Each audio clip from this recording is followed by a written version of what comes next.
Selamat malam Bapak Ibu Guru Dosen. Kami dari kelompok D12 ingin menyampaikan presentasi kami mengenai tugas akhir inovasi digital.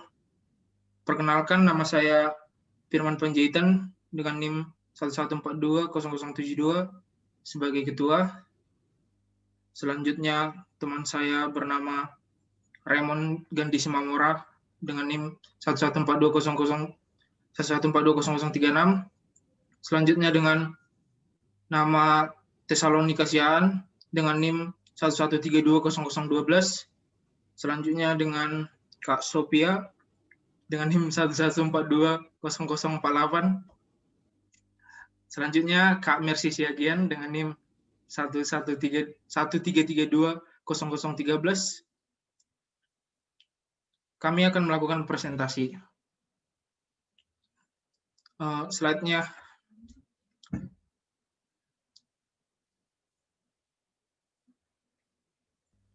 Udah nampak? Oke. Tugas akhir inovasi digital. Lanjut, Kak. Lanjut. Oke. Bab 1, permasalahan. Latar belakang. Baru-baru ini Indonesia digemparkan dengan berita menyebar sebuah virus yang berasal dari Cina. Virus yang berasal dari Cina ini dikenal dengan nama coronavirus.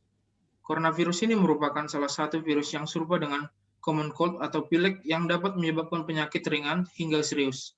Gejala yang dirasakan biasanya ringan dan mulai secara bertahap.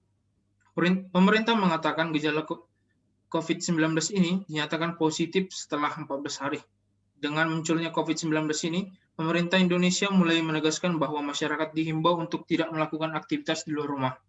Akan tetapi dari kebijakan tersebut dan akibat dari pandemi virus ini, muncul permasalahan yang dirasakan dari berbagai kalangan, baik kalangan atas, menengah, dan bawah. Apalagi kalangan bawah merasa dampak yang begitu besarnya. Yang kedua ialah deskripsi masalah. Pertama, krisis ekonomi dan krisis pendidikan. Hal ini yang menjadi ancaman bagi ekonomi di negara Indonesia, di mana pertumbuhan ekonomi yang telah mengalami perlambatan, ditambah kurangnya laju investasi serta banyaknya pengangguran, dan punahnya investasi medis dalam rangka mengatasi permasalahan virus corona, membuat sebuah masalah baru di negeri ini. Sedangkan dalam bidang pendidikan, semangat peningkatan produktivitas bagi siswa untuk mengangkat peluang kerja ketika menjadi lulusan sebuah sekolah. Namun, dengan hadirnya wabah coronavirus COVID-19 ini yang sangat mendadak, maka dunia pendidikan Indonesia perlu mengikuti alur yang sekiranya dapat menolong kondisi sekolah dalam keadaan darurat. Selanjutnya akan dijelaskan oleh teman saya. Adapun batasan masalahnya yaitu 1. Laporan ini untuk mengetahui dampak dari krisis ekonomi dan pendidikan pada masa pandemi COVID-19. 2. Adapun batasan masalahnya yaitu 1. Laporan ini untuk mengetahui dampak dari krisis ekonomi dan pendidikan pada masa pandemi COVID-19. 2. Dampak serta pengaruh negatif yang terjadi akibat pandemi ini, khususnya di bidang perekonomian dan pendidikan. 3. Cara-cara untuk mengatasi dampak dari krisis perekonomian dan pendidikan. 4. Inovasi-inovasi yang dapat dilakukan. Bab 2. Solusi inovatif. Tren.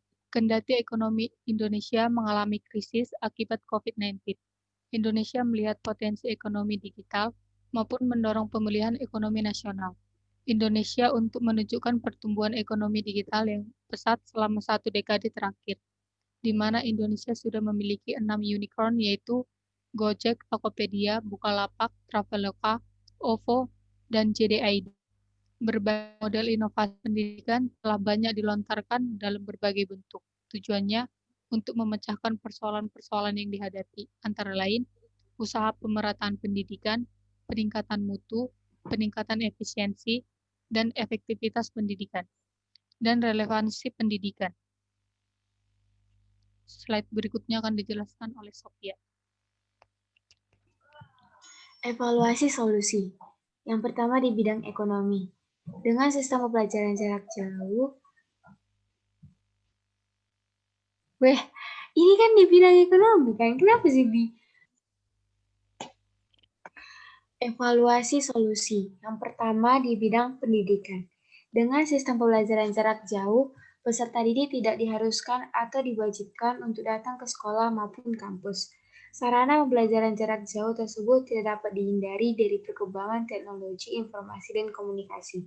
Namun, berdasarkan hasil pengamatan yang dilakukan, diperoleh gambaran bahwa pembelajaran jarak jauh dinilai belum efektif dan maksimal apabila diterapkan pada sekolah yang infrastrukturnya belum memadai. Yang kedua, di bidang ekonomi. Untuk itu, evaluasi secara komprehensif perlu dilakukan pemangku kepentingan dari pihak sekolah, komite sekolah, tokoh masyarakat.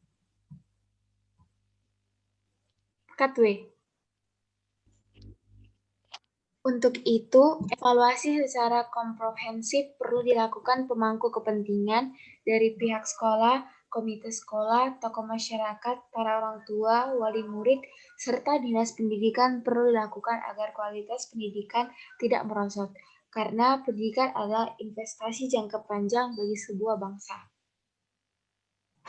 Selanjutnya di bidang ekonomi. Semakin diperparah karena resesi ekonomi yang terjadi akibat pandemi. Beberapa solusi yang cocok dalam mengantisipasi situasi menghadapi wabah COVID-19 yaitu yang pertama, relokasi anggaran pada sektor kesehatan, pasokan pangan, dan daya beli masyarakat. Yang kedua, stimulus pendanaan dalam rangka peningkatan produksi dalam negeri sektor pertanian. Yang ketiga, relaksasi kredit sebagai stimulus fiskal untuk mendorong produksi pada sektor manufaktur. Yang keempat, dalam memperlakukan kebijakan jangka pendek tetap harus memperhatikan kebijakan jangka panjang yang bersifat struktural. Dan yang kelima, kebijakan moneter dan makro prudensial melalui penurunan suku bunga dan menjaga stabilitas nilai tukar. Selanjutnya akan lanjutkan teman saya, Mercy.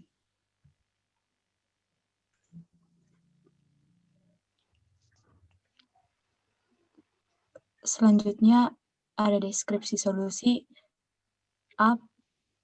Pendidikan, solusi yang diberikan dengan memakai Google Meet, Zoom, Google Classroom, dan WhatsApp.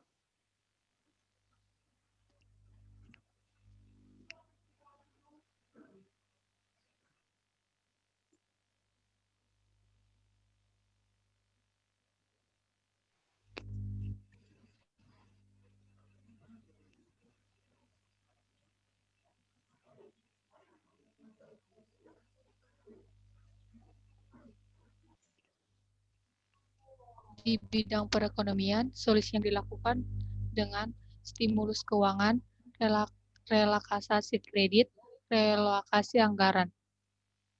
Bab 3, pendekatan implementasi solusi. Langkah-langkah implementasi rencana kerja. Dalam hal ini, kami membuat rencana kerja sebagai berikut, yaitu 1. Membuat latar belakang dari permasalahan, 2. Mendeskripsikan masalah, 3. Membuat solusi dari masalah, 4. Mengevaluasi solusi, mendeskripsikan solusi. B. Manual implementasi. A. Pendidikan. Meluasnya penggunaan sumber-sumber ilmiah, terutama penelitian yang telah dilakukan pada informasi dan teknologi komunikasi dan pendekatan yang relevan di bidang pendidikan yang diperlukan. Mempersiapkan keamanan untuk siswa dalam jaringan internet. B. Ekonomi. Relokasi anggaran diperlakukan untuk menjaga ketersediaan bahan pokok kebutuhan pangan masyarakat yang mengalami peningkatan akibat kepanikan pasar. Juga pemberian bantuan untuk meningkatkan daya beli masyarakat dalam memenuhi kebutuhan hidup. Slide berikutnya akan dijelaskan oleh Raymond. Baiklah, di bagian bab 4 itu ada penutup, dan di bagian penutup sendiri kami memberikan kesimpulan bahwa pendidikan sangat penting bagi perkembangan hidup manusia itu sendiri dan untuk menciptakan masa depan yang lebih baik lagi. Sehingga pembelajaran dalam pendidikan terus dibenahi, pembelajaran yang merupakan peraduan dari aktivitas belajar dan mengajar memiliki tujuan yang baik. yakni mengubah perilaku seseorang ke arah yang lebih baik guna untuk masa depan yang sukses. Pada bidang ekonomi sendiri, memiliki dampak yang cukup signifikan diakibatkan kasus yang terjadi sekarang, yaitu pandemi COVID-19, yang membuat perekonomian di masyarakat menjadi tidak berjalan dengan baik dan berdampak buruk bagi masyarakat. Dan di bagian saran, berikut ini adalah beberapa saran yang kami berikan untuk arah perkembangan selanjutnya. Yang pertama itu menyatukan faktor-faktor yang terlibat dalam proses pembelajaran atau perekonomian agar berkesinambungan. Dan yang kedua, mari kita bersatu membenahi saran dan prasarana dalam proses pembelajaran maupun perekonomian yang belum sesuai atau yang tidak sesuai dengan proses pembelajaran di sekolah dan sistem ekonomi di masyarakat. Dan yang terakhir yaitu pembelajaran di sekolah dan perekonomian menerapkan metode yang sudah teruji. Sekianlah hasil presentasi kami.